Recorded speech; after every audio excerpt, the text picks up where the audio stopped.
now, but for those of you I have yet to meet, I'm Valerie DaCosta. I'm the program manager of InfoDev that is convening the global forum here in Helsinki. And just judging from all of the interactions I've been seeing, this really is, I think, one of our most successful events with well over 600 people from 90 countries here. So this is a premier opportunity to engage and interact with counterparts from around the world on themes of technology, entrepreneurship, and innovation. But from the perspective of activism and from the perspective of getting activities done on the ground, to engage and empower an innovative, technology-oriented SME community. And so really that's the governing force that brings us all here together as a confluence in Helsinki.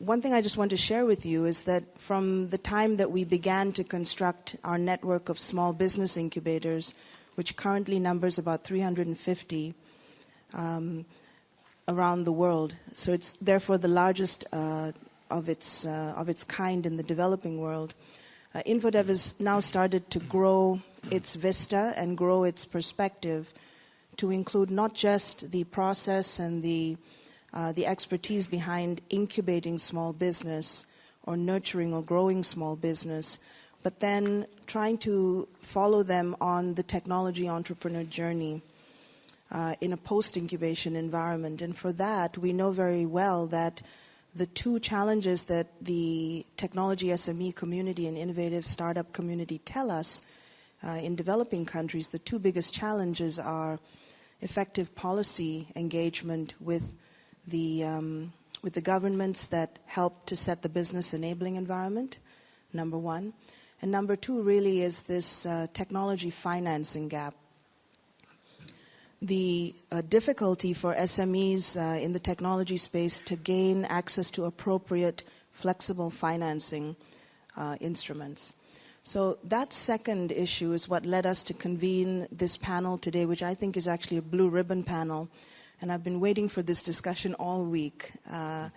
This is the first of its kind that we've convened to try to begin to flesh out what the challenge is to finance companies in this particular segment and to brainstorm solutions for how the World Bank, together with our partners at the IFC, can fashion appropriate solutions.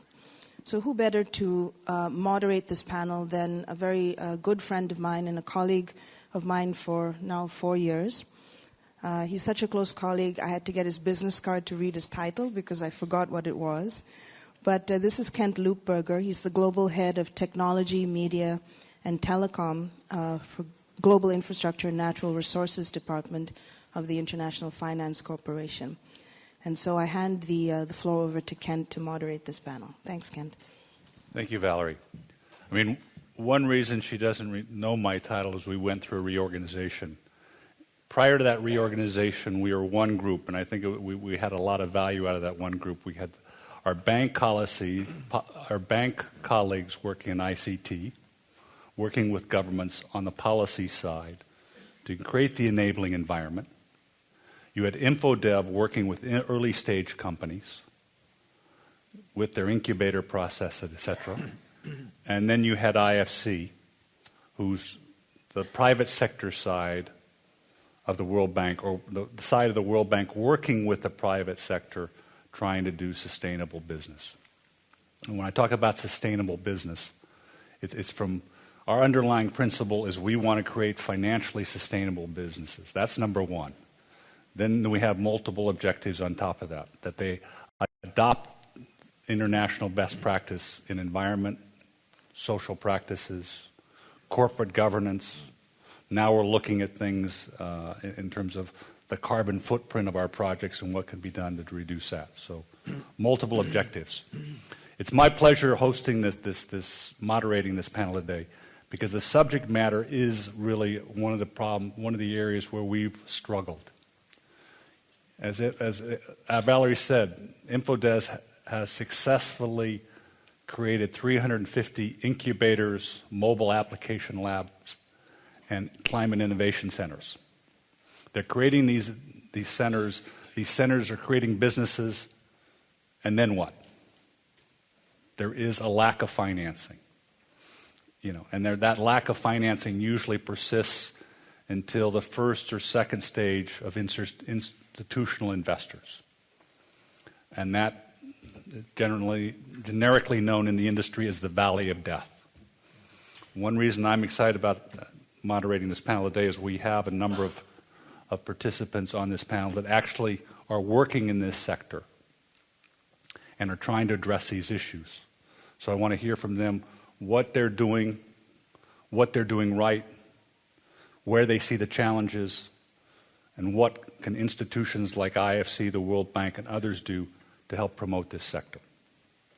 Just in terms of background, as I mentioned on the side of IFC, we've been working doing early stage investments for the last 10 years, having done directly roughly 60 plus, mostly in IT and more recently in clean tech. And we actually just last fall created a unit dedicated to early stage clean tech investment.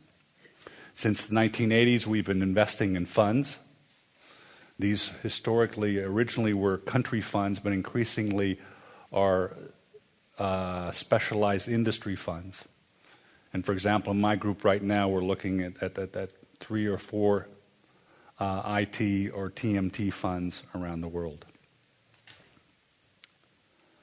As I say, we refer to ourselves as venture capitalists, but we're really growth capitalists, growth investors, which is what you more often than not see in the industry. We and so many others don't want to start out, or we're not that good at investing in the early stage companies. IFC specifically is not that good at assessing technologies. That's not our skill set.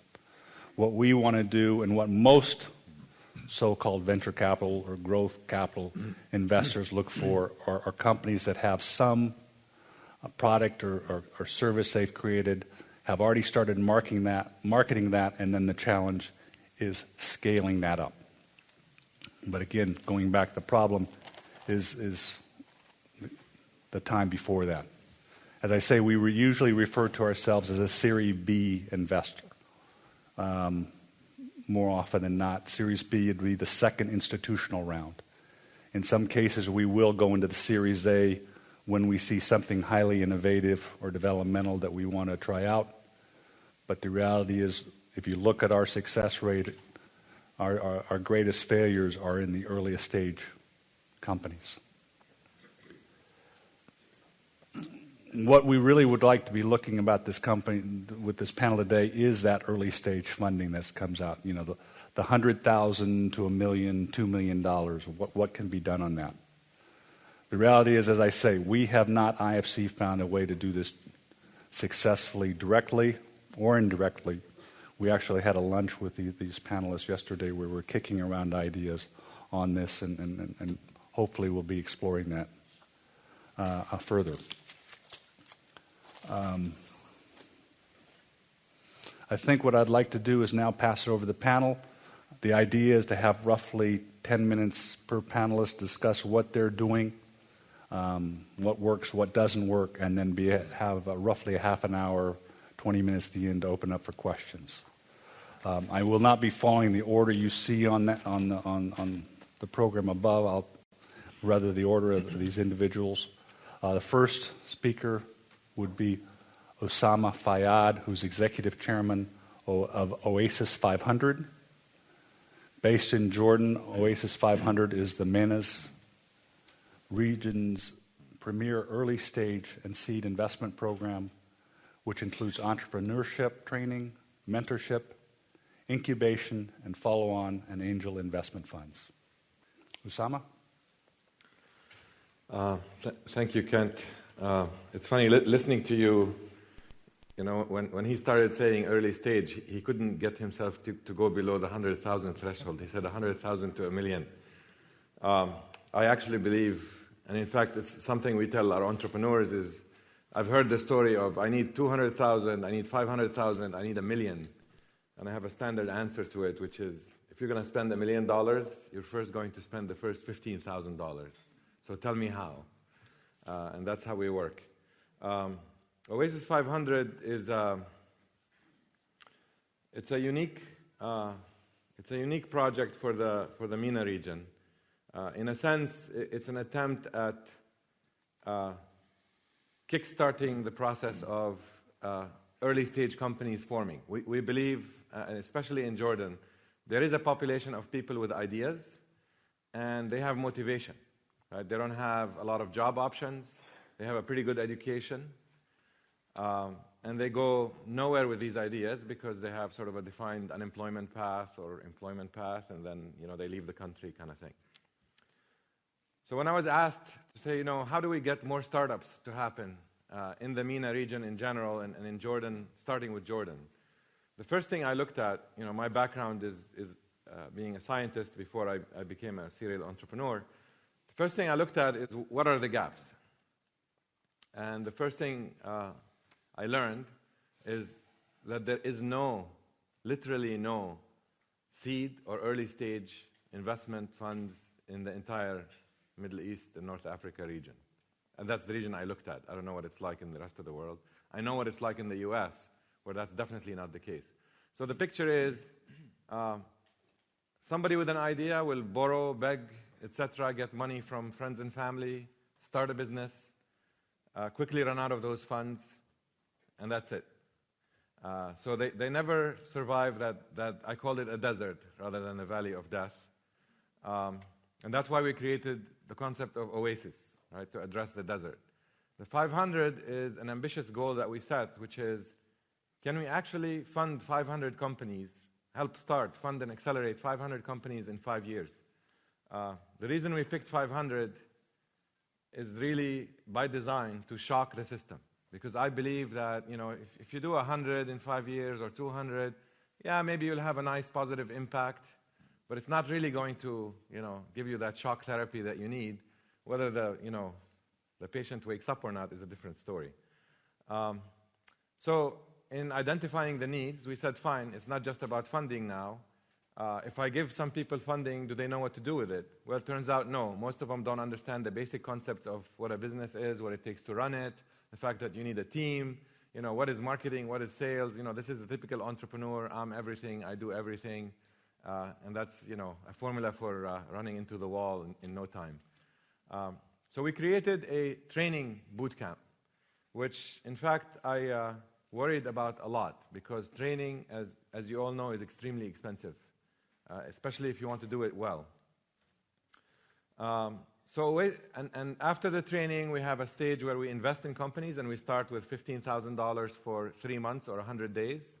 After that, they become eligible for follow-on funding of $50,000 to $100,000, and then later to the angel investors through an angel network that we form. So we had to create an angel network because the region also doesn't have a culture of angel investment in technology companies.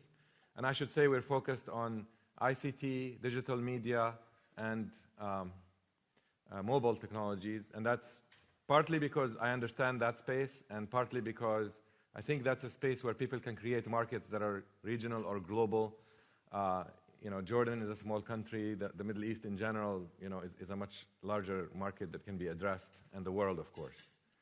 So let me, the best way to describe this, and by the way, along the line we have to do mentorship in a region that historically hasn't had a tradition of business people mentoring sort of strangers, that they'll mentor family or their own companies. So we created also a mentor network. So there's 4 things, right? The boot camp for training, investment and acceleration, mentorship, mentor network, and angel network.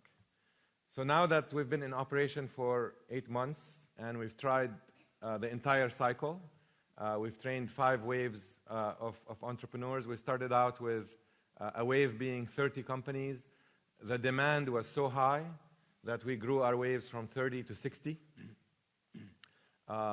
When I came up with my Excel sheet model saying, here's how we're going to hit 500 companies in 5 years, I modeled that 50% of these companies are not going to survive the boot camp. And we designed it to drop them off. In fact, it turned out 90% of them survive it, and the quality was much higher, so the yield, the percent of companies that I invest in after the boot camp, is much higher than we modeled. And I'll talk about those results in a sec. So that's the boot camp. We did the accelerator, and the accelerator it's a very nice formula. When you enter, the final pitch you make, you do a whole bunch of pitches as part of the boot camp till you learn how to talk to investors. And I won't invest in you, or we won't invest in you, unless we believe you can talk to investors and attract capital. We don't expect you to attract it. We just want to make sure you can talk, tell the story, etc. The last story you have to tell in a 10-minute pitch is, here is how I'm going to spend the $15,000 over the next 100 days. And we turn that into a contract. So we both sign it. And we actually keep our entrepreneurs to the contract. We check in with them weekly. We make them present to each other monthly. And those goals were designed aspirationally to say, if you achieve all these milestones that we both agree on, then I think, as an investor, I think your valuation should go up by a factor of 3. And I'll tell you the results of that, too, in these short months. We did a mentor network, and I'll talk about the results there. We just invited people and had them listen to short pitches. And to my surprise, we had 4 mentors sign up for each company. And signing up for a company means you commit to spend 2 hours a week with them for 4 weeks.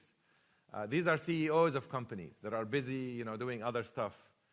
And I'll talk about the Angel Network results in a second. So what have been the surprises? And I'll shut up after that. I had 4 major surprises, coming from Silicon Valley and going to a place like Jordan. The first one was the amount of demand.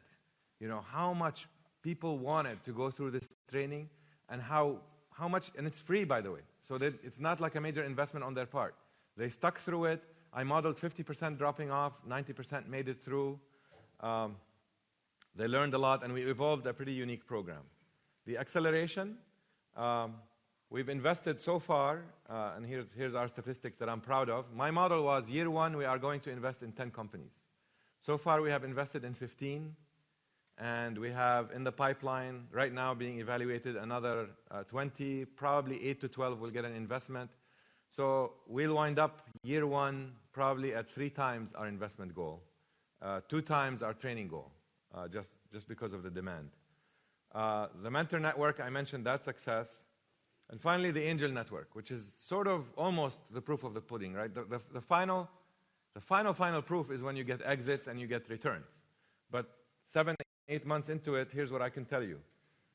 Even though we set the goal aggressively for the 100-day program, even though those guys worked very hard and met the goals, I didn't expect that the market would be ready to sort of step up and say, okay, we'll give you 3 times the valuation. I thought, if they got 1.5 times, 2 times, that would be a success. All of our companies from the Angel Network event that we held 2 weeks ago, which attracted, by the way, 80 investors, a third of them from outside Jordan who flew to Jordan, from the Gulf countries, from North Africa, and actually from Turkey and Belgium and England and the US. All companies got investment offers, and here is the kicker. Each one of them got an investment offer at 3 times to 7 times the valuation that we entered at 3 months before, or 100 days before. So these companies, it's been an amazing pleasure not just to train them, but to see that if they actually follow the formula, if they follow the high growth, work hard formula with milestones that make sense, they can actually raise their valuations. And they had real metrics. Like companies that we invested in, not all of them are pure startups. Some of them have been in the market 2 years. For 2 years, they'd be flat on revenues and profitability. Those 100 days at Oasis 500, 2 of them tripled their revenue in 100 days. And that was purely because we actually forced them to strategize about their business. We forced them to think about it in numbers, and we forced them to focus on the parts that made sense. So far, I'm pretty excited about it. And we're raising a $6 million fund. We have about $4 million of the $6 million in place. That's going to be enough for 2 years and fund 120 companies. Over the lifetime of 5 years, we'll probably raise $25 million. Thank you. Now we'll move from Jordan to Argentina. Very close. Very close. The word has flattened. Lisandro Bril.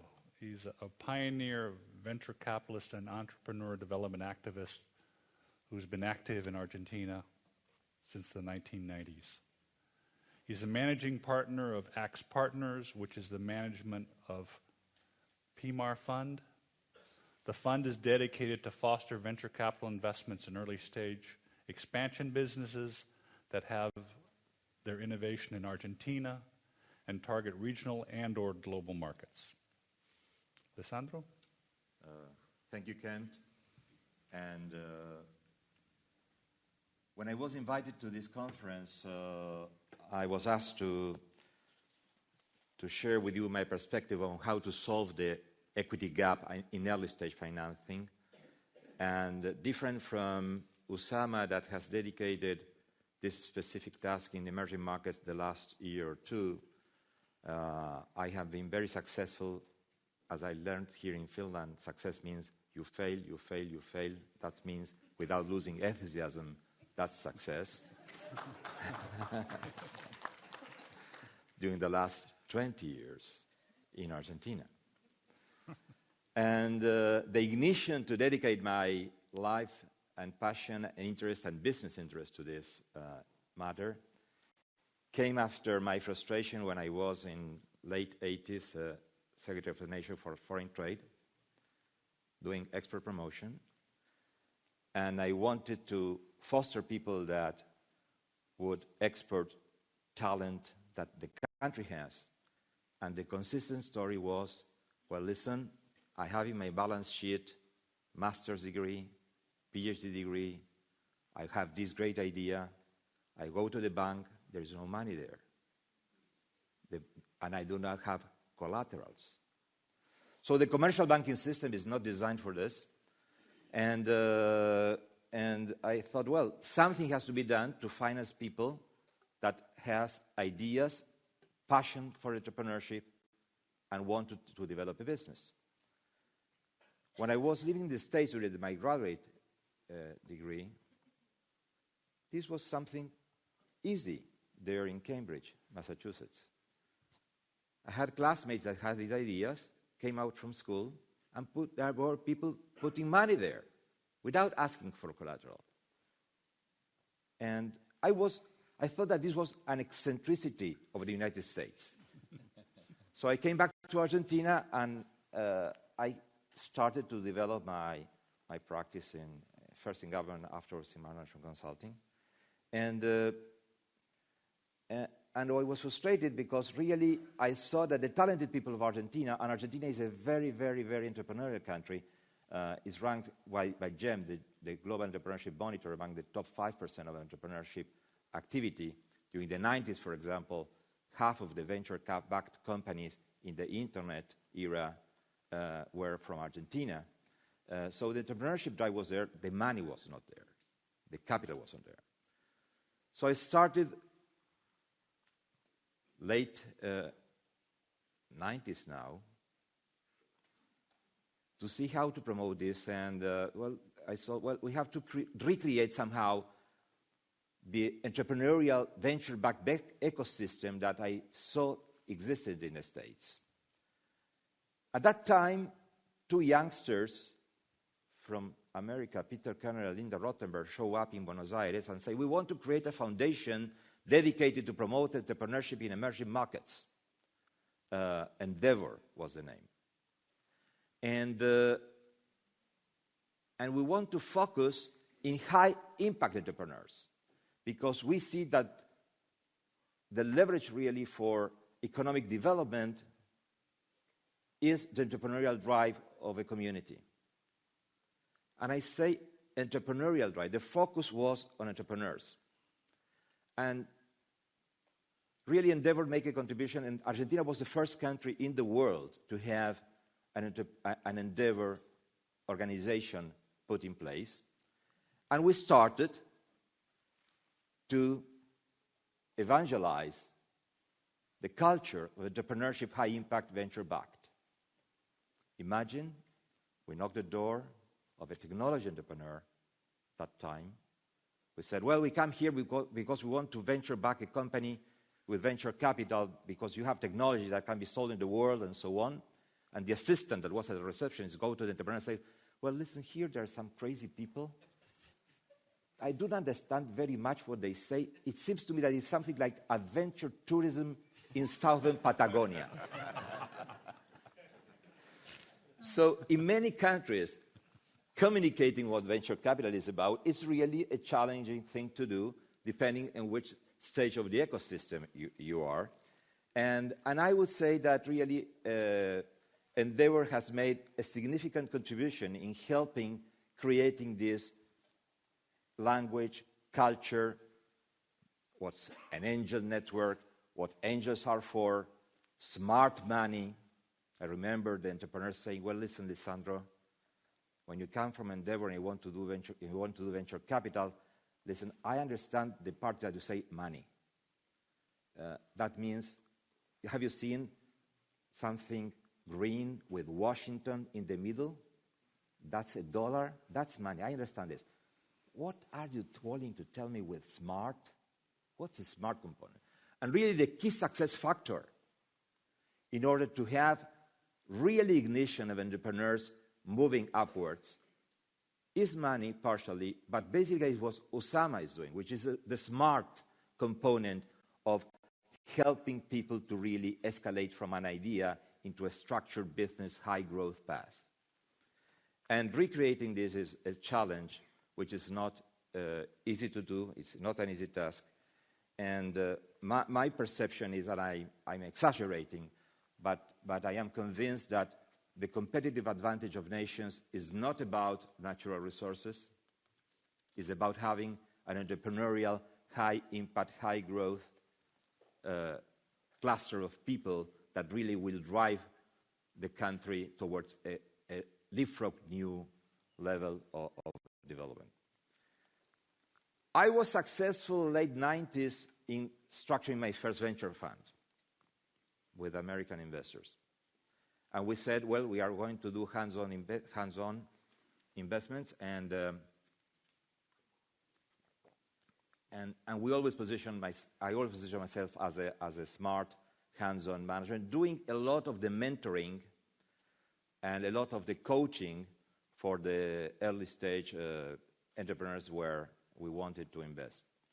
But it's clearly that from the venture capital perspective, having a fund that invests, let's say, $500,000, $300,000 to $2 million, these are the numbers, at least in my country. You need deal inflow.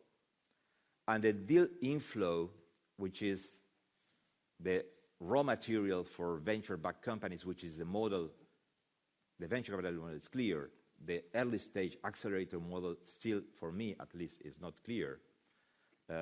It's something that is needed.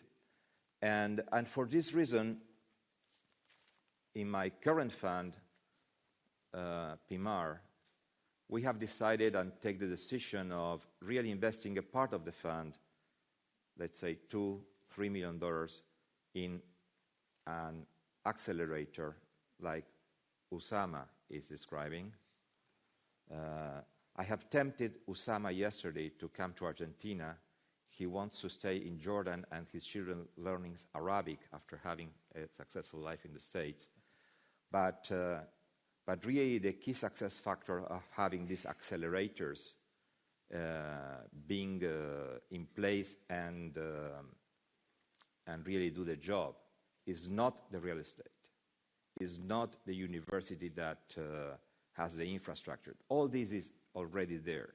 The critical success factors is how do we identify the Osamas that will run these processes, and by his own presence that comes with huge human capital of a network really creates the trust to put the system to work. So the key focus is not in the project, for me, is not in the infrastructure, is in who are the people that really lead this process, what are their qualifications, and what's their background. And believe me, it's much more difficult to find Osamas or Raúls than finding a CFO for a private equity fund that manages $1 billion. You go to a headhunter and you find these people. There is no headhunter that can find easily this type of profiles, and that's part of the challenge. I am wrapping up, and really would say that I am very, very enthusiastic after these meetings, and really I congratulate InfoDev and World Bank and IFC, because I see from Valerie and her team and Devan and his team the attitude to really address the issue to make it happen. And now Valerie, and I call her the queen of the InfoDev, that came here with 50 children, successful entrepreneurs of their own respective countries, she is now becoming a victim of her success, in the sense that if we don't find the finding for the successful people that we have identified now, and really there are clear signs that there are 20 high-growth impact entrepreneurs here, the whole machinery that has been put in place will die, because the water, the financing to follow up this success needs to be in place. And so, really, if Helsinki will be reminded as the innovative, and I feel the atmosphere, everything here in Helsinki is mobile and innovative. I thought this was a very stable society, but everything is mobile and innovative. Will be reminded as being the place where the synergetic effort and brainstorming has created this business model. We have done our job. Thank you. Thank you, Lisandro.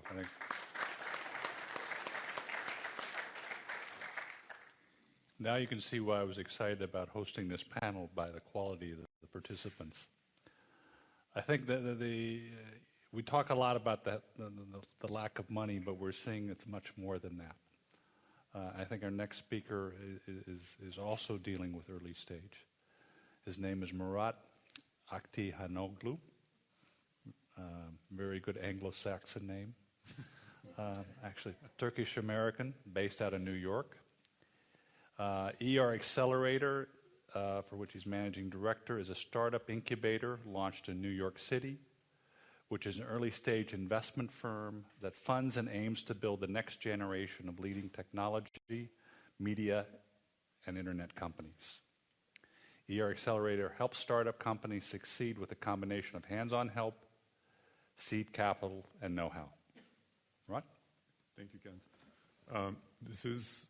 It's a great place, and yesterday we had a discussion with the panelists and some more people, and it was very useful. So I'd like to thank InfoDev and World Bank and IFC, everybody, for putting this together. I have a quick question. How many entrepreneurs do we have here right now? Okay, great. So I'm actually a software engineer. I don't have a finance background or MBA, but I've been starting companies for over 15 years, and I'm originally from Turkey. I lived in the US for the past 18 years, and I lived in California. I worked at Silicon Valley. And then I moved to New York around 12 years ago. And in New York, I realized that, when you go to a startup event, the event was mostly standing in a crowded bar, holding a beer bottle, and then just going home after that. So 4 years ago, I said, let's try to create some events where entrepreneurs actually learn some new things, and they can ask questions to experienced entrepreneurs and investors. So we started this nonprofit called Entrepreneurs Roundtable in New York City, and every month we had free events for entrepreneurs, and we invited very experienced and also, in the startup world, famous VCs and angel investors.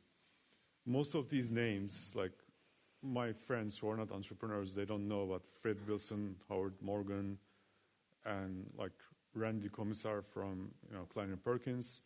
Very famous people. They have a lot of experience. They're very successful.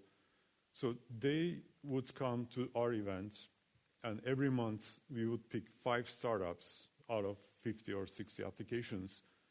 And these 5 startups get to do something very unique, which is pitch to this investor in 5 minutes, and the audience of 200 people would watch this pitch.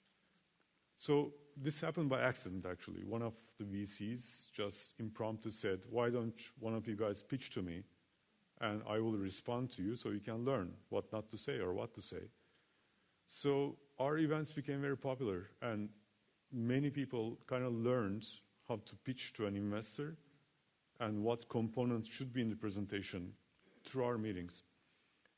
And with this, we expanded our events into Turkey, into Istanbul and Ankara, and we have people from my alma mater, Bilkent University, who's helping us in Turkey. And also we started having these events in Japan. And also this year we started in Philadelphia, and we are looking into Brazil and India and possibly Abu Dhabi and possibly DC as our next steps. So the reason we are having these global events all over the place, these are free events, is we want to build the local networks, and eventually we want to combine these local networks. So if there's a very promising company in Turkey, we can connect them with investors from New York or vice versa. So Entrepreneurs Roundtable have been running for 4 years. We had around 200 companies that pitched at our events. We had more than 50 events. More than 1,000 companies applied to pitch. And we had over 60 venture capitalists and angel investors come and speak at our events. And last year, summer, those investors started asking us, you guys are too informal. You are too unprofessional. You just do these events and then you help some random people randomly. They said, why don't you do something more structured? And we started looking into this with my partners, and we realized that around 40% of companies who came to pitch at the roundtable, they were getting funding eventually, up to like 1 month to 8 months. So we realized that we had really, really high quality deal flow. So we started talking to all the people we know in New York, Boston, California, and we started asking them, like, how would you envision an accelerator? What would be the best components? And obviously, we looked at other very successful programs like Y Combinator and Techstars and Dreamit and Launchbox in North Carolina. And I also interviewed face-to-face 10 startups that came out of these programs. Because since I'm an entrepreneur, I looked at everything from the point of view of the entrepreneur, saying, what would I want if I went into an incubation accelerator program? And we found out very, very typical good things and typical bad things. The most obvious bad thing was one very experienced entrepreneur or investor coming to this incubator and lecturing like 40 people at a time. So generic advice can only be, preserve your cash flow or work hard. So we decided we're not going to have any of this.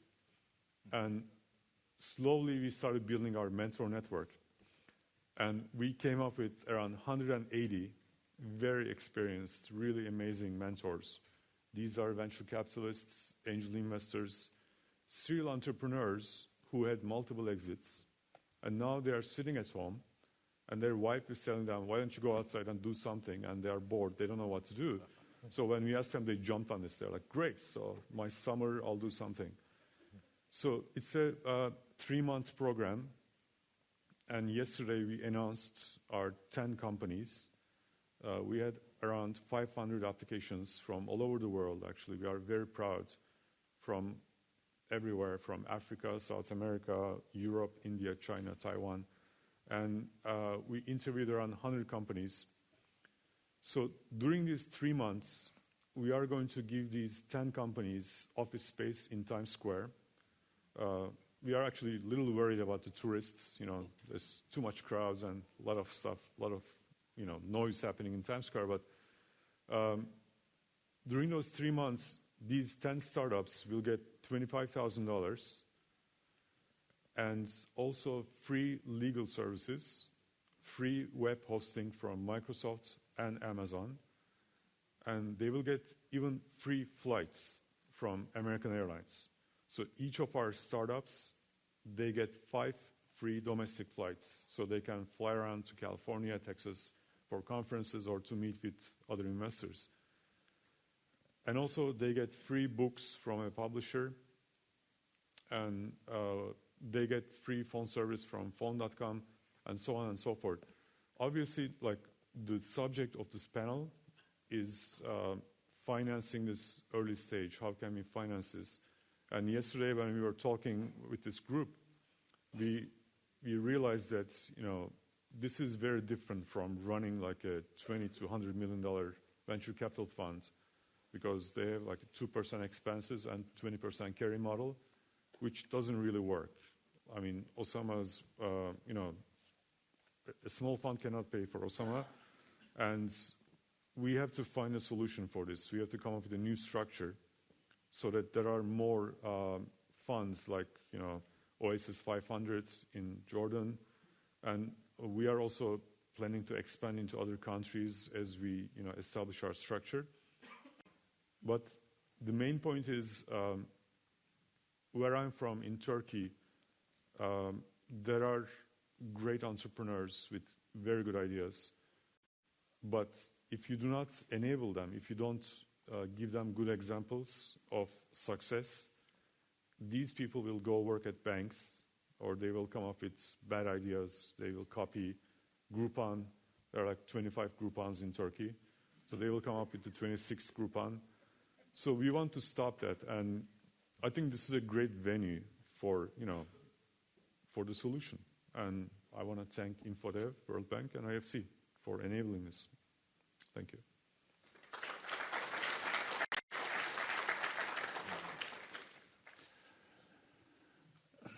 Thank you, Murat. Now we'll shift to geography again, moving over to India. Close by. It's still close. It's still close. Still close, like I say. Well, especially with the pipes these days. Good fiber optics. Don't even need to travel.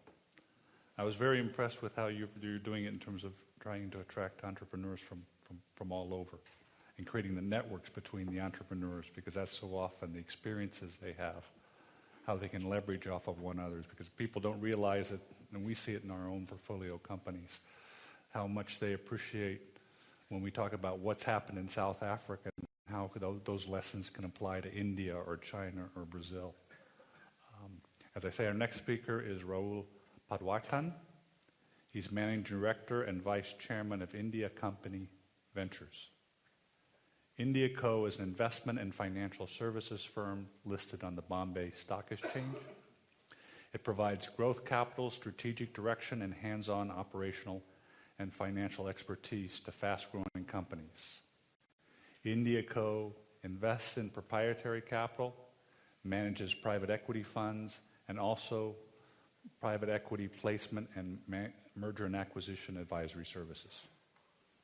Thanks, Kent, and thank you, World Bank, Valerie, and the rest of the InfoDev team for putting up this great panel. I mean, if there's something that I was actually looking forward to was meeting the rest of the team here, and it's been an absolute pleasure.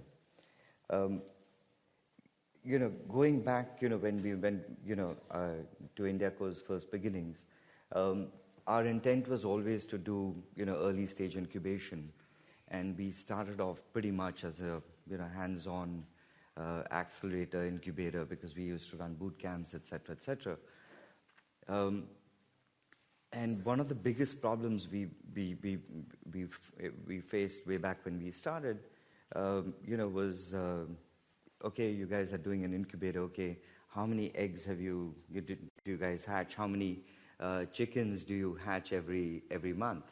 So those are the kind of questions we're getting back, you know. And this is India, you know, where capital is supposed to be available for early stage companies. So that's the background we started at.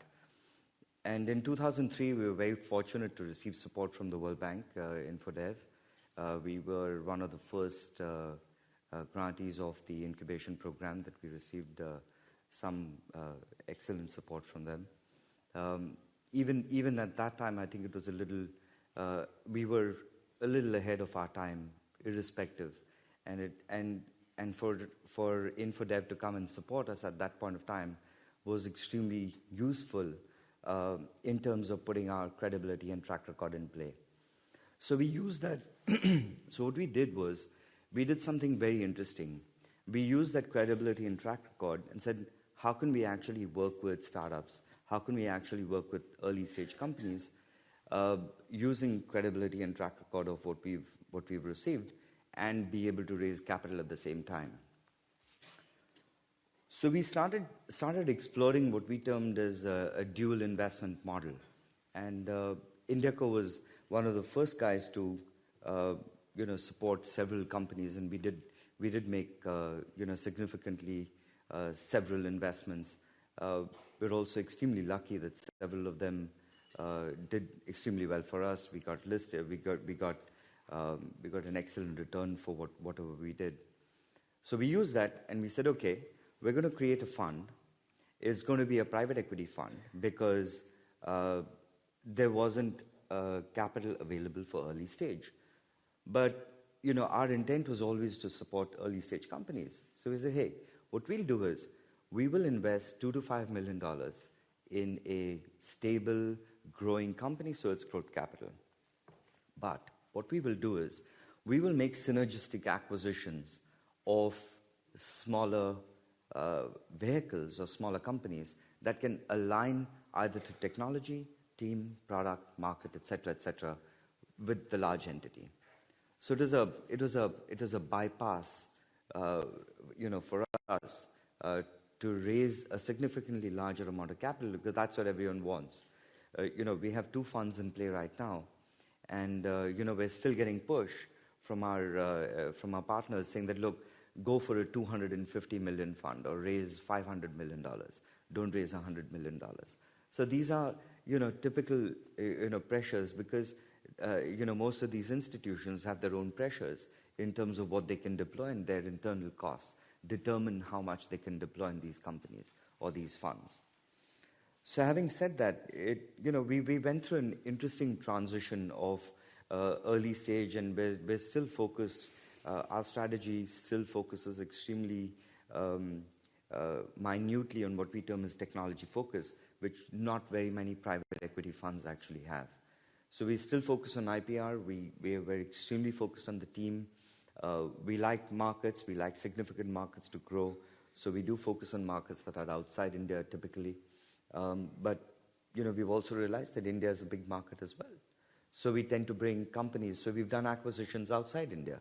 So startups and early stage companies outside India, we've made acquisitions for our anchor investments, thereby bringing technology, excellent teams, and products and scale to the Indian market. The last investment we did was we made about, I think we invested about $19 million. But we made 16 small acquisitions in that large vehicle, through which we were able to consolidate. We acquired a very small design firm. It was a 10-people design firm, early stage startup. We acquired a prototyping company out of Italy, for this large vehicle. And we were able to resurrect the whole storyboard, running what we term as our early stage mixed strategy with private equity. But there is capital, and we're seeing, we also realized very quickly that for us to be able to create, access points like Osama and what, Murat is doing in New York, we have actually taken we've taken a significant equity stake in an accelerator in India. And the intent being very simple: we'll run our companies through an accelerator program, and whatever comes out of there, whatever spills out, and whatever is interesting for us, if it synergistically fits in any of our vehicles, we will bring them into our vehicle. And that's we realize that there is capital deficiency in terms of early stage. We understand that. But, this is a interesting play by which we're trying to, provide capital to the early stage companies. Great. Thank you. Thank you very much.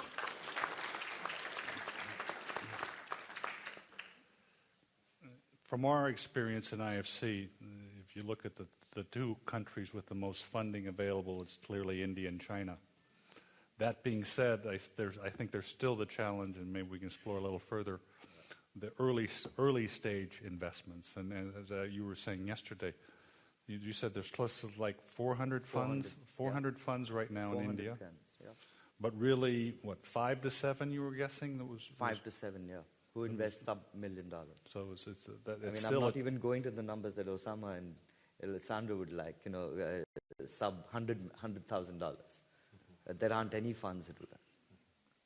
So we recognize even where there's the money, there's still the gap.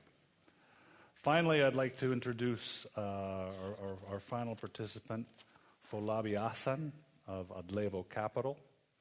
For purposes of full disclosure, Adlevo Capital is a company, a fund management company. IFC invested in their first fund last year. Although based out of Nigeria, it's a Mauritius-based, legally private equity fund. It targets investments into technology-enabled infrastructure and service companies in sub-Saharan Africa with an emphasis on Nigeria and South Africa. Thank you very much, Kent. And thank you, everyone, for being here. It's a great privilege and a pleasure to be at this forum. I must say that we very nearly weren't here, so thanks especially to Alltech for following up and making sure that we got here. And the reason for our not sort of, first of all, jumping at the opportunity was we got this information about sub-$1 million investments and so on. And our fund, as Kent has said, is really focused on growth capital. We're looking at expansion stage businesses in sub-Saharan Africa. So initially, it wasn't really something that was in our focus. But then I guess Alltech spoke to my partner and subsequently to me, and we sort of realized that the quality of people that would be here, the kind of companies we're going to meet, the discussion would benefit us immensely, and perhaps we could bring a little bit of a perspective from Africa, this big continent, Africa, to the discussion. Adlevo Capital is a first-time fund, a first-time team, and we had a very interesting experience actually raising the fund because, first of all, we don't, as partners, 3 partners, we don't really have a financial background. We all come from operational backgrounds or consulting, managing, or entrepreneurs. And our thinking was that there wasn't enough money in the environment to support companies that had good ideas and wanted to grow. We looked at the landscape and we found that, especially for technology, there were no funds, absolutely no funds in Africa that were focused on expansion stage growth and Pan-African. In fact, we found only one fund based in South Africa that had a focus on technology-enabled businesses. Now, this is kind of strange in the 21st century, the digital world and Web 2.0 and everything that's going on, social media. I mean, it's kind of weird to have no fund really looking at technology-enabled businesses, but that's what we found. When we looked deeper into the issues, we found that there were lots of companies that were active, small companies active, trying to do things in that space, but we saw that there weren't any large companies for them to sort of plug into. So there's another gap there in terms of the landscape of businesses, where when you have a small company that's doing something, who is this company selling to as a big company? Who are they plugged into? Where's the value chain for growth? And this only existed to some extent in South Africa. The rest of the continent was really sort of empty. So our target was really to say we wanted to find the companies that were already at some stage selling things, having some revenue, but needed to expand across Africa. So it's expansion not just within your market, but also connecting to the markets that are the hubs, which is why we're in Lagos and Johannesburg as offices, even though we're a Mauritius fund. And we really work to get regional companies to look at the large markets of South Africa, large markets of Nigeria, and say, what can we develop in Ghana, for example? where the market in reality would be Nigeria. And just to say what is working, we are finding that this overall thesis is beginning to work. We see many, many companies in Ghana, which are small companies, 5 people, maybe up to 10, working together.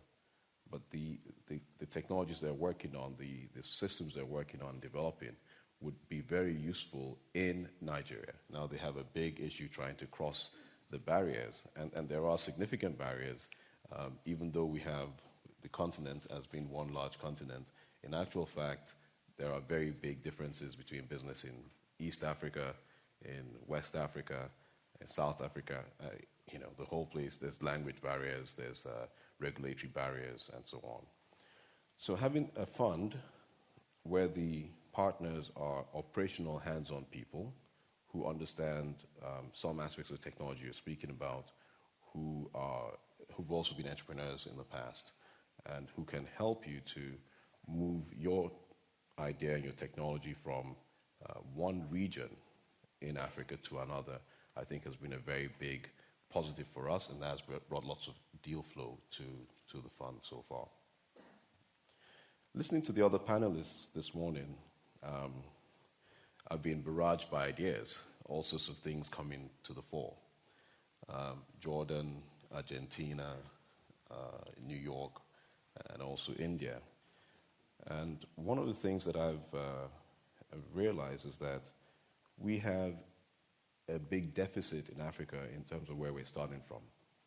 The conditions precedent, what we ought to have to start with in many parts is not there. And one of the big things that I think is really a problem is that people, want to go to some parts and don't want to go to some parts. So I've often hosted friends and colleagues from East Africa and asked them why there are Google, Nokia, and all these big companies in Kenya, and why they're not in Ghana or Nigeria. And the answer that my partner gives tongue-in-cheek is they have better safaris in Kenya. But the truth of the matter is that people don't know, and there's a very high, let's say, factor of just the unknown. The news that we get from Nigeria, and especially from Nigeria, is not usually good news. Most people don't visit, but they watch CNN, and then they make their decisions and say, well, why take the risk when I can actually, be in Africa via Kenya? But I think one of the big things that we could take away from here is that actually we need to get more people to come by. We need to get more people to come and see the energy. We need to have more exchanges within the continent of Africa and outside the continent of Africa to other parts of the world. I've been extremely impressed by the number of entrepreneurs from Africa that are here, and I have to thank the InfoDev team for finding these guys. I've been a bit, actually I've looked around and I didn't see a company from Nigeria, which is really strange. For a country of 150 million people, largest country, blah, blah, blah. I think we'll have to do something about that. Malik, I think, is here from one of the incubators in Nigeria. He's here, so we'll have to do something about that for your next event and make sure we have a number of companies in the team. But I just want to end up by saying, giving a little case study of a company that we've been working with for about three years now, just to illustrate some of the issues. This company has come up with a very innovative solution to drug counterfeiting problem. And for those who might be aware, about 30%, globally maybe 10% of drugs are counterfeit, and in Africa that probably is about 30%. So the chances of being killed by the drug you think will heal you, very, very high. I think about 700,000 people die annually from buying drugs that actually have either the wrong components in them or no component at all. This gentleman has come up with a very interesting solution. That's mobile-based technology, won lots of prizes, and we'll be working with this company for a while, trying to get them to a stage where we can invest in them. But I've been speaking to a number of people who know this company, and the real issue here is that we're unable to get the promoters to put in a proper structure. For one reason or the other, I think there are two things. First, the organizational structure is not there, corporate governance is not there. They have great ideas, but everything is really close to their chest. Now, this comes to a problem of trust in the system, building up the proper regulation, protections for intellectual property, ensuring that people can fail and still have another chance. So there are issues that go well beyond whether there's money or there's no money, how much money you have or you don't have, to ensuring that entrepreneurs feel comfortable, right, sharing at events like the ones that Murat hosts, right, at the kind of things that Usama is doing, and to make sure that there are systems in place to ensure that these entrepreneurs are able to build up sufficient structures organizationally and in terms of governance for them to feel comfortable even taking the money from an entrepreneur, from a venture capital firm or a private equity firm.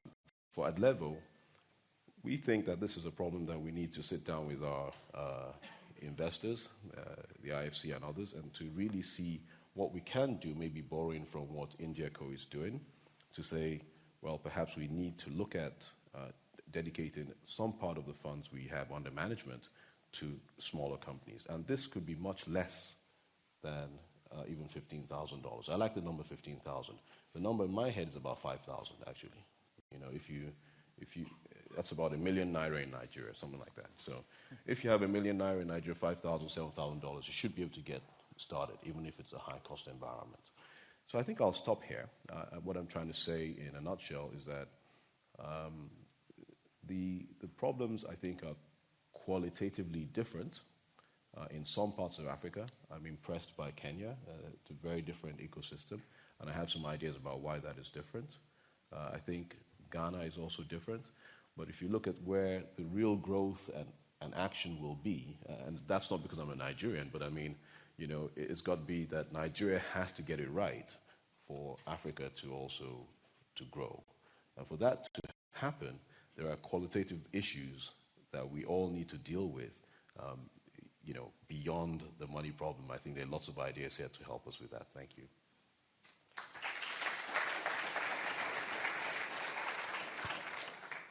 Thank you, Falabi. I always remember the quote of John Templeton, whose statement was, "The best time to invest is the moment of maximum pessimism." We have in IFC sort of the African derivative in terms of, you know, the best time to invest are the countries in the worst situation because you can get great opportunities. And if you look at our equity returns as a continent-wide, they're probably highest in Africa than anywhere in the world. So, you know, yes, it's a difficult place to invest, but because it's difficult, there are good opportunities. With that, we would like to now take about, I guess, 15, 20 minutes for an open discussion, questions to our panel. So I'd be asking if there's questions from the audience, and if so, please state your name beforehand.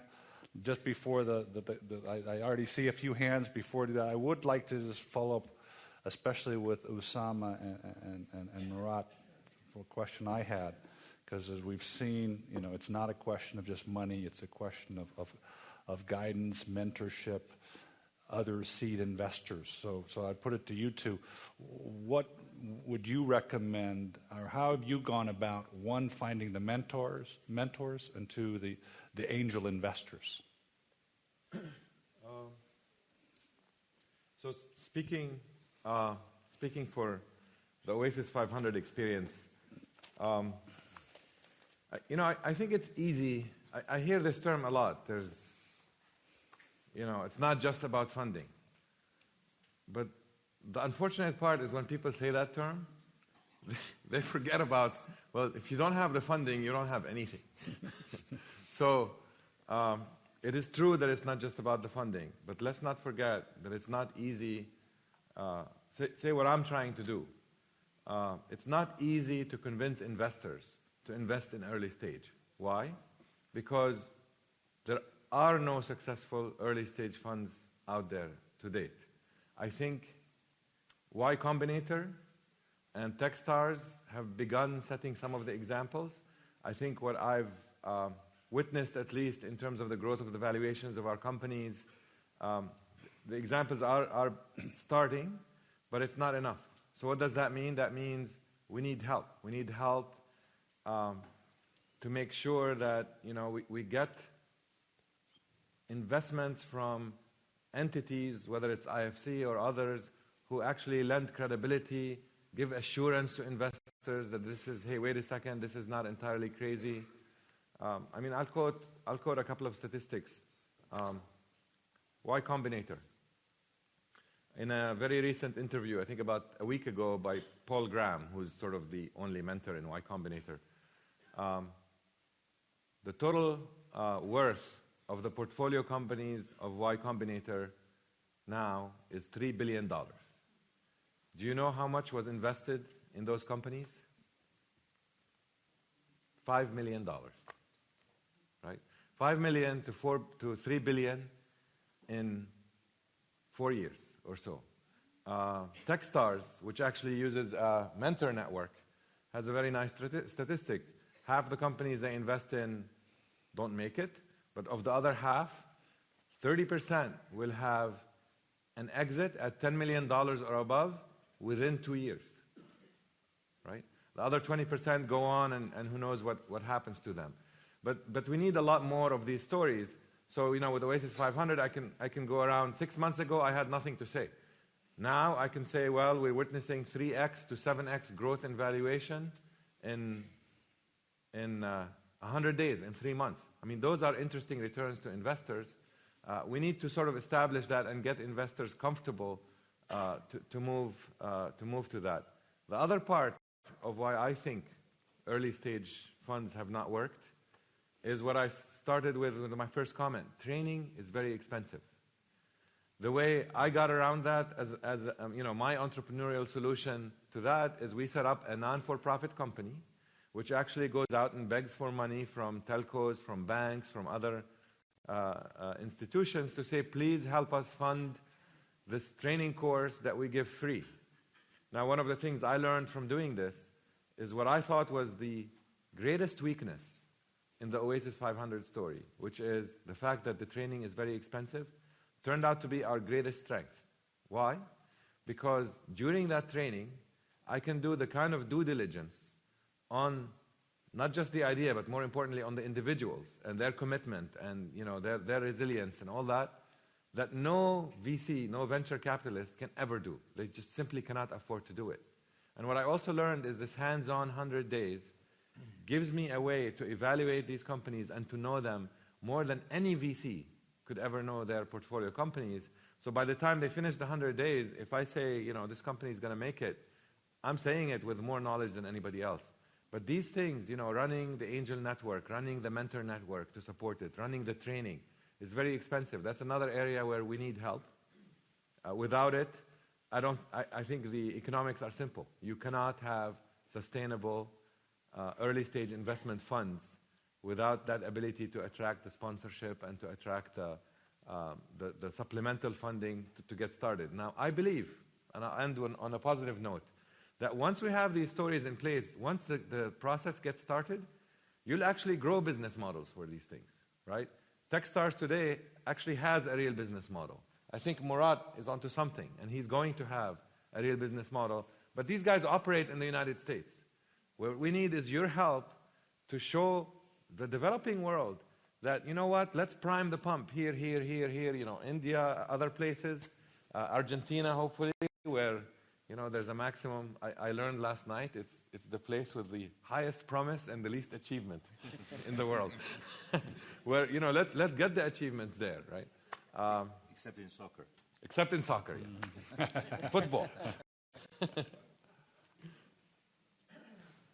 Actually, one thing that we've been doing, which is expanding our free monthly events to build our local networks all over the world, we learned a lot. For example, in Turkey, I already knew lots of people, so building our network and reaching all the local angel investors was pretty easy. In Tokyo, we had a lot of problems because people are not under couple networks where you can reach out and get to easily. So, for example, now, like, I'm thinking about starting ER in Argentina, in Buenos Aires, starting ER in Nigeria. And so what we would do is we would just be present. We would have a couple of meetings and start, promoting our events to entrepreneur networks, the ones that we can find. And what we've seen in Tokyo is when you do that, the right people come and find you. They sign up on your mailing list. They reach out to you and they say, I want to be a speaker at your event. And this has been like very successful for us. So right now, for ERA, this summer, we are getting inbound mentorship.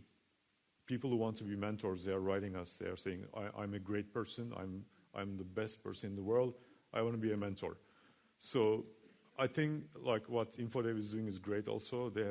You have 350 incubators all over the world. I think we can combine these networks. And once we do that, all these great companies, like a startup from Osama's OSS 500, we can get them funding from another country, or like we can take this startup and do their marketing in Europe or in the US. So I think the answer is just being present and being consistent, and also bringing value to anyone who comes to one of our meetings. So takeaway is very important for us. So you have to learn something in each of our meetings, or otherwise, you end up like me, standing in a bar with a beer bottle and then just going home. Okay, questions from the field. Let's start with that gentleman there. Is there a mic getting to him?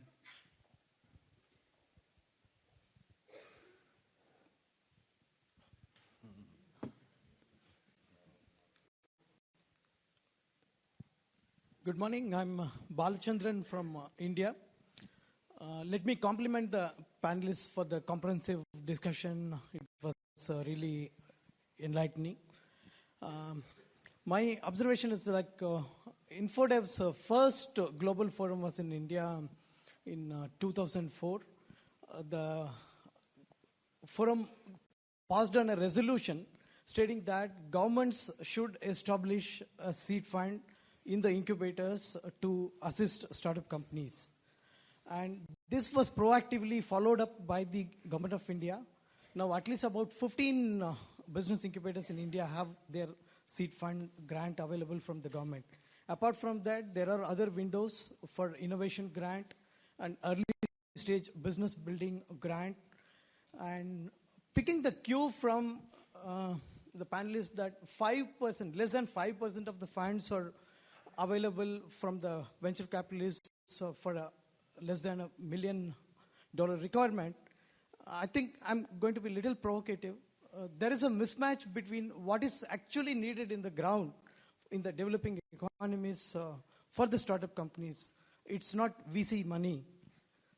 To a greater extent, it is CC money, the customer capital, if it can be made available through the business model, or early stage seed funding mechanisms like this. And I'm going to leave it to the panel for additional points, if any. This is my observation. Thank you. Maybe we could take a couple more questions before having the panel respond. Gentlemen. The topic is technology financing, and the comments were made about the valley of death and desert and then oasis, and then the comments like $15,000 go a long way because you have to spend $15,000 first and then you go on. I think all of those statements are fairly appropriate when you are focused on IT solutions. So if you're creating if you have a social networking idea, it really works. If you get $15,000, you start up, you get a network of 10,000 people, you can get $20,000, you get a network of 100,000 people. By the time you have a network of 1 million users, you pretty much can go and get financing. So that all works. But if we move to fields other than IT, like chemical engineering, so suppose I have an idea where I have come up with a catalyst for Fischer-Tropsch process to go from syngas to biodiesel. By the way, I'm from Pakistan, National University of Science and Technology, and going from the Brazilian experience explained on Monday morning, which I really appreciated, we would like very much to support innovation and entrepreneurship at grassroots level connected to national scale problems. And this is one of the problems. Now, when you are solving this problem, like catalyst for a very significant chemical process needed for national growth, then the ideas of $15,000 really don't take you anywhere. Just to go from a lab scale model that gives you a milliliter or a liter of biodiesel per day to a reactor that gives you maybe 100 gallons a day, which industry is going to laugh at, needs $1 million. If you are successful at that, then to take it to a chemical company that's willing to test it out, you probably need another $15-20 million. So that sort of technology is, it seems like, not being addressed at this forum, or does anyone of the panelists have any experience in that area? Thank you. Okay. Well, why don't we go ahead and take one more question, and while they're getting a question, let me answer it, because I think it's important. It's your question is correct. I'm not going to comment about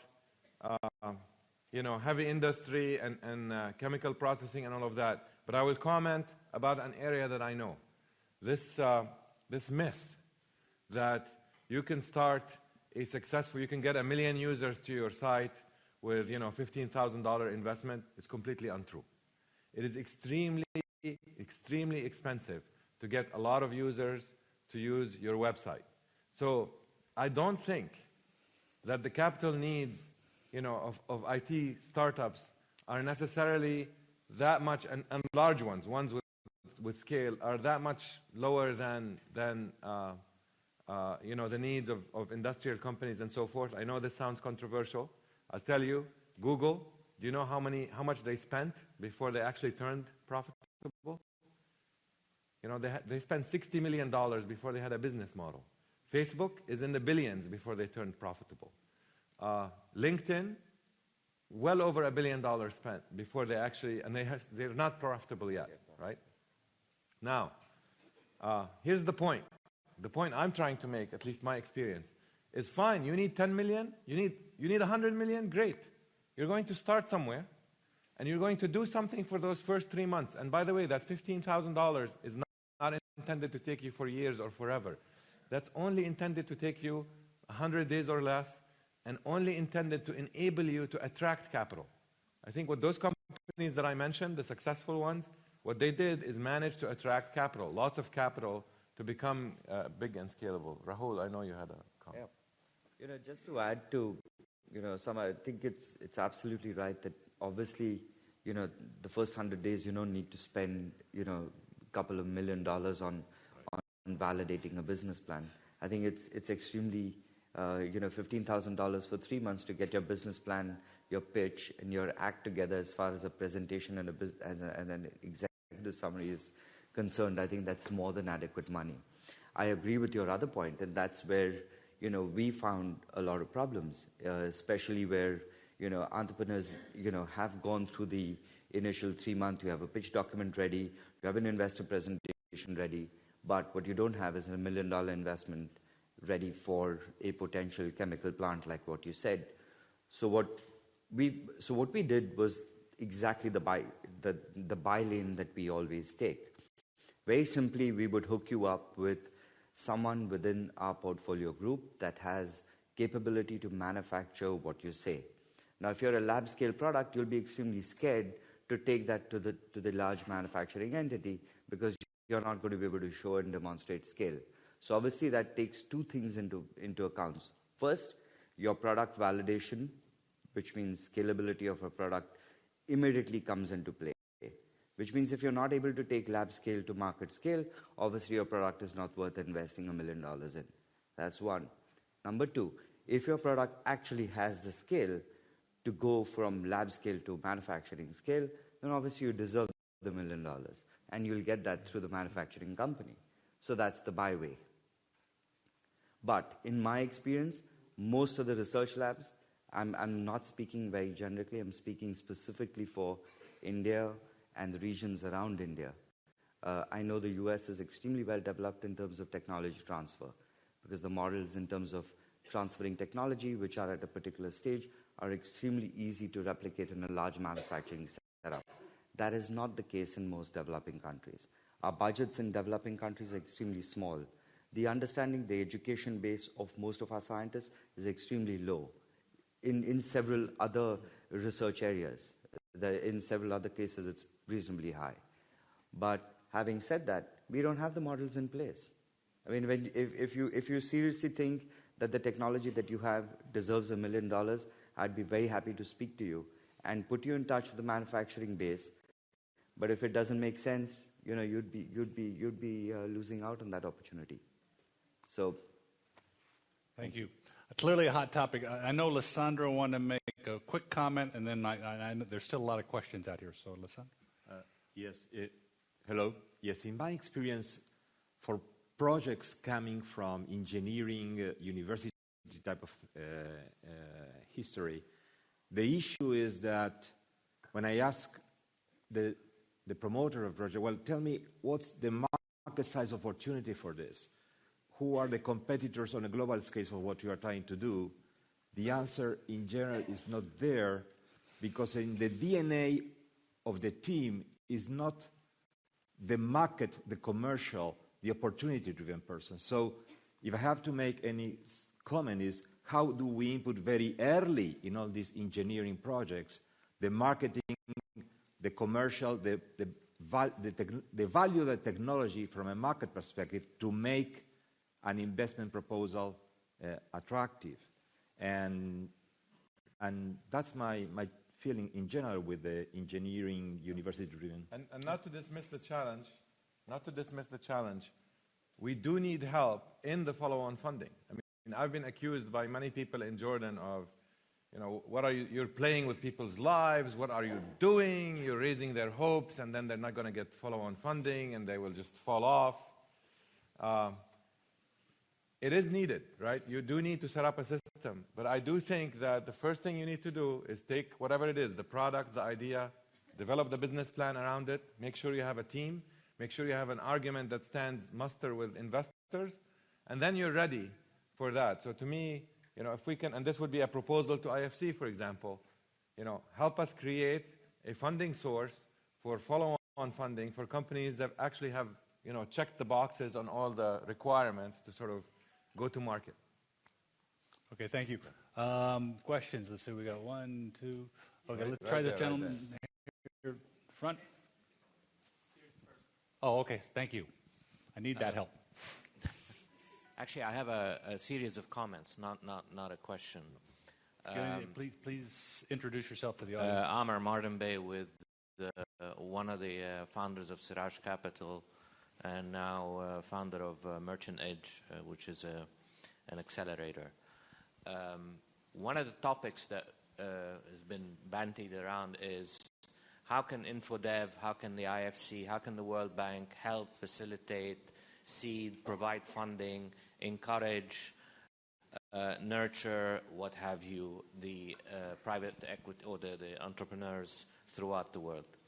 And while it's going to take a little bit of time for them to figure out the proper channel, the proper venue, the proper mechanism to do that, one of the things I wanted to throw out and suggest is, I'm speaking about the MENA region, okay? And one of the biggest problems we have with entrepreneurs is failure is taboo.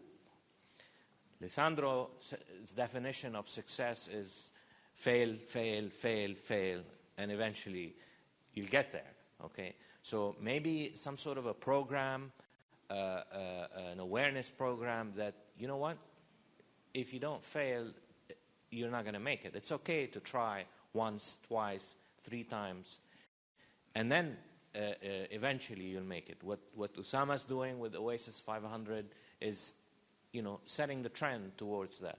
What's happening there, though, is he's being accused that he's playing with people's lives. Well, if there's an awareness campaign that's supported by InfoDev, the World Bank, the IFC, that's, teaches entrepreneurs that it's okay if you fail the first time or the second time or the third time, because if you don't fail, you never get there.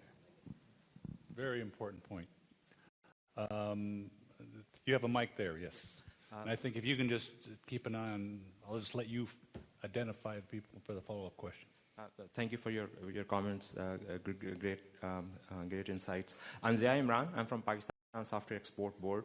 We are also one of the recipients of MLab's grant from InfoDev. We sort of run a small micro incubator, if you will, somewhat along the lines of what Osama mentioned. And the question to Osama, you, is that one of the things that I'm concerned with is that where do these companies go? What's the exit? At least in Pakistan, we have a public market, but there's no appetite for at least technology-based companies to go and have an exit. And at the end of the day, the investors need to get paid their money. So in your case, probably you have a similar challenge. So what are your thoughts on that? Thank you. Yeah, great question. We don't rely on public markets in the MENA region, at least, just because the process is too complicated. However, what I do think is once you set up a tradition of these exits, and they will start. I mean, an ecosystem. Everybody talks about ecosystem, and they forget that in an ecosystem, at the lowest levels, you have these little tiny fish who eat little tiny things, right? And that's how the whole thing starts. You need to have a lot of these low-level, frequent exits, probably low value, right? But huge number, in order to set the grassroots and the base. I think eventually it'll make it into public markets and into all sorts of things like that. But I think in the MENA region, the private equity markets, in terms of companies taking out other companies or private equity funds taking out companies, is there. I think one of the reasons I was encouraged to do Oasis 500 is I saw a region with, I called it financial constipation. Lots of capital and no deals to deploy it in, right? And the reason for that is actually a psychological problem, right? The guys with lots of capital are very conservative, and they just can't get themselves to step up and say, you know what, I'll fund you. It's okay. The logic of 10 failures and 1 success doesn't hit them right, even though that 1 success is going to make up for 100 failures. That's one. The other part is the guys who make it across the desert, where there is no funding, they get so hardened that they don't want to ever take capital for equity. So by the time they become interesting to the private equity guys, they basically don't want to talk to them, right? Hey, you mean you want a chunk of my company after I've been through all this stuff? Forget it, right? So, part of what we're trying to do is get rid of this constipation. Anyway, sorry for the bad analogy.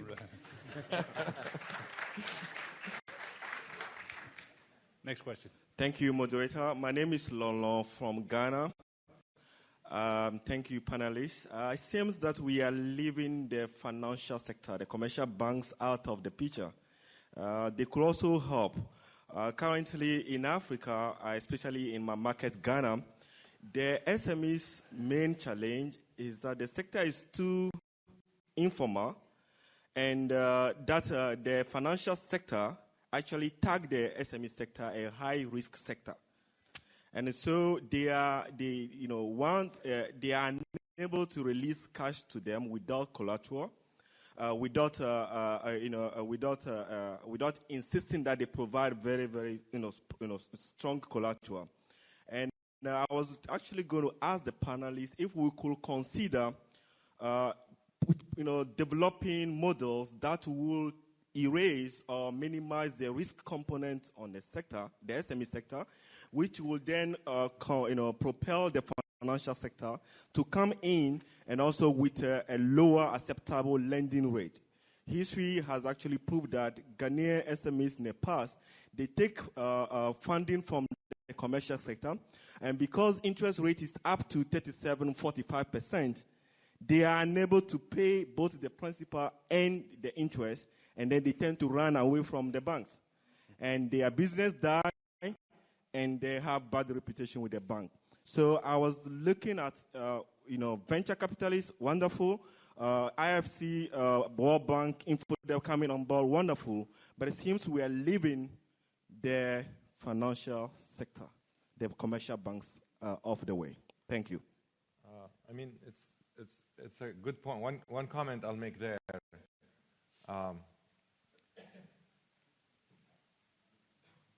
Something that the IFC and maybe World Bank, but IFC can probably help a lot with, is sort of start the system.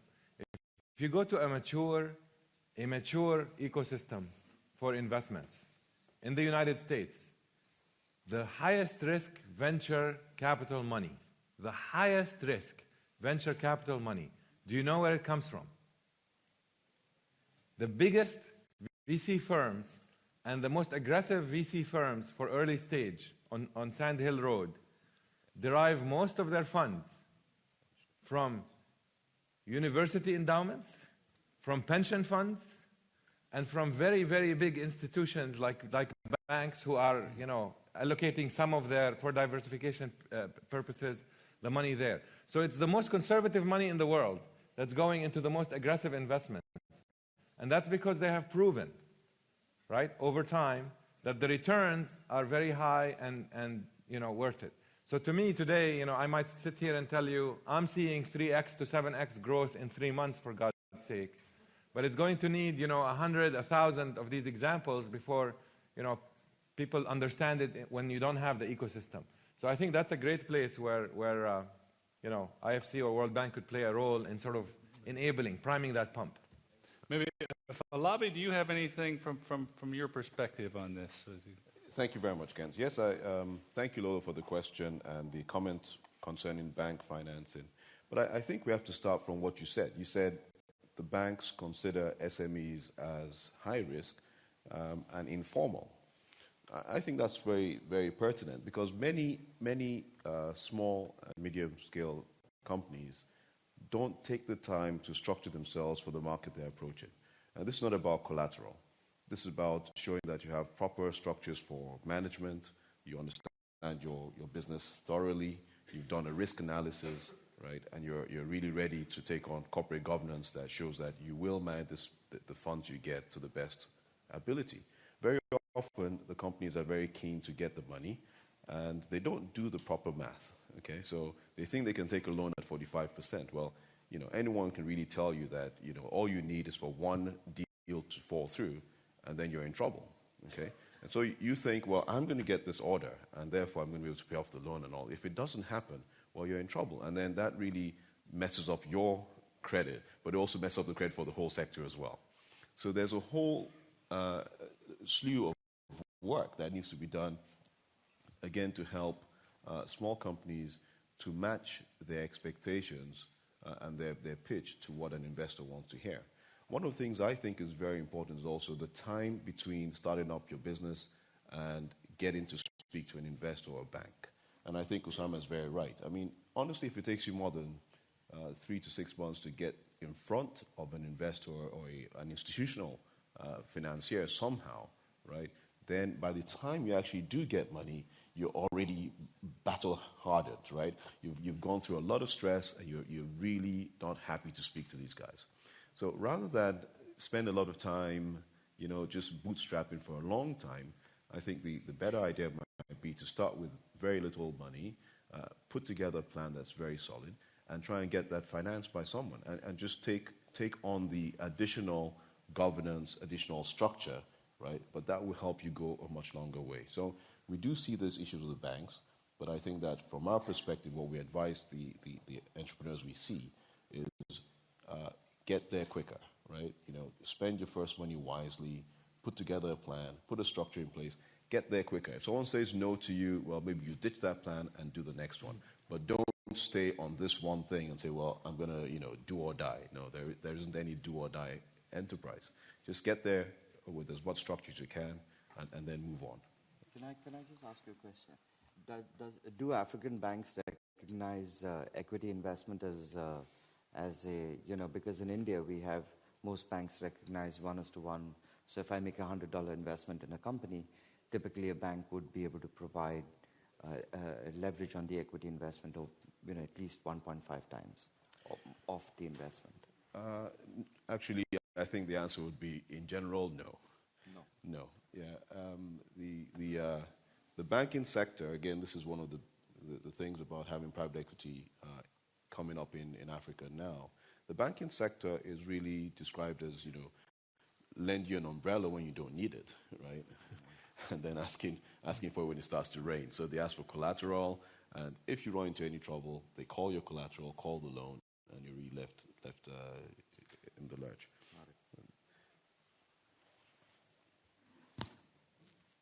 All right.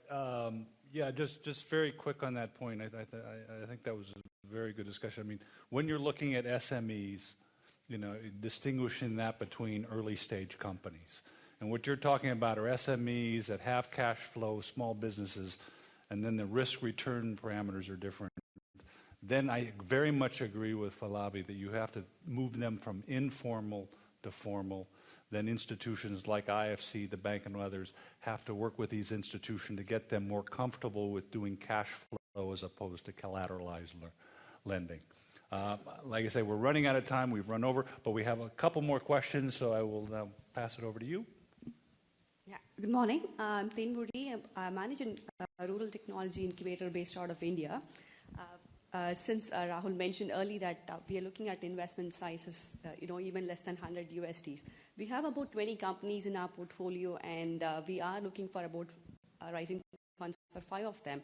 And when the ticket sizes are less than 100 USD, it's hard to make a sale, and the selling becomes even more difficult. So my question to the panel would be how to make, what would be the right strategy to, or the cues to consider in order to make this sale more compelling and for these angel network or the VC network to get interested. Another extended question, if I may have, is, having this business acceleration programs is a great tool for the companies to get their business model right, to get their plan right, and get their act right.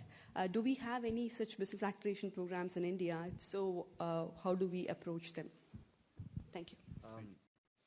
I'm actually not sure whether the government incubators that are funded in India do have a program, but there's a company in Pune that we've invested in that does do this very similar acceleration program. It's run on our old India Co model, so it's a very focused initiative, and I think they're very choosy about who they bring into the program, because I think they train 10 people at a time. As far as the investments are concerned, specifically, it depends on where and what you're trying to raise. Whether it's sub $100,000, then there are several angel groups all over the country today. Mumbai Angels, Delhi Angels, there's Bangalore Angels, there's angels in Chennai that have just started up that we've also participated in. All these angels would be the right, specific place for, your innovation or your the companies that you have in play to go to. Post that, it depends on, what is your status on those companies, whether you've trained them up enough, whether they've gone through the programs in the right fashion, and, what they're able to, generate. Yeah. Angel investments are happening in India. And just to draw on a real example from the ground, small country like Jordan, no history or culture of angel investments. People looking at you funny if you say invest in a technology company that's not even profitable and is just starting. We held an event, 6 pitches. All of them are getting investments mostly from angels. And I agree completely that you need that layer of angel investors, because those companies will enter that zone that's, not seed stage, but too early for VC to think about, the amount too small, etc. So the angels, and what I encourage you is, I was able to do it in a town that had no angel network, but it needed work. It needed preparing the pitches right, making the party interesting enough, that kind of thing, to attract people. And we attracted them without asking for any obligation, right? part of the equation is to say, just show up, have fun, watch a few pitches, and go home. We don't expect you to fund anyone. They get excited, they'll step up once they get the story. And that's another area where, again, IFC could help is, co-invest with angels. Create some fund that says, we will co-invest if, the deal gets so much matching funds, that kind of thing. Okay, we have time for one last quick question and response. Good morning. My name is Ahmed Layali. I'm responsible for ICT incubation in Egypt. Actually, my question, I have a question and an invitation. Question for Osama and Murad is how do you do valuation for your startups? Especially Osama, you're saying you're keeping them for 100 days. And, it turned to be from 6x to 7x, which is very difficult to calculate for a startup, actually. And Murad, if you can comment on that, I'll be appreciating this a lot. The invitation is for all of you to look into companies from startups from Egypt. Actually, we have a couple of companies outside over here presenting in the top 50. And with the good news that Intel had acquired one of the startups in Egypt, full acquisition, and Nokia actually is helping us in that space as well. Thank you. Early stage valuation is very tricky. The way we do it, and some might argue we're too generous. We invest $15,000, and our investment in their time, in the network, in the mentoring, and in the incubation of their accounting, HR, legal, PR, etc., we value that to be at around $18,000. So 15 plus 18, right? And roughly speaking, we're taking 10% share of the company. So we're giving them a $300,000 valuation up front. So when I say 3x to 7x, it's multiplied by that 300,000, which some might argue is way too high. But that's how we do it, at least. Ours is also very similar. So we invest $25,000 plus all of our services, and we take 8%. Very good. Yeah, and also one more thing is we do common stock. So we come in fully aligned in terms of goals with the founders. So we are only successful if the company is successful.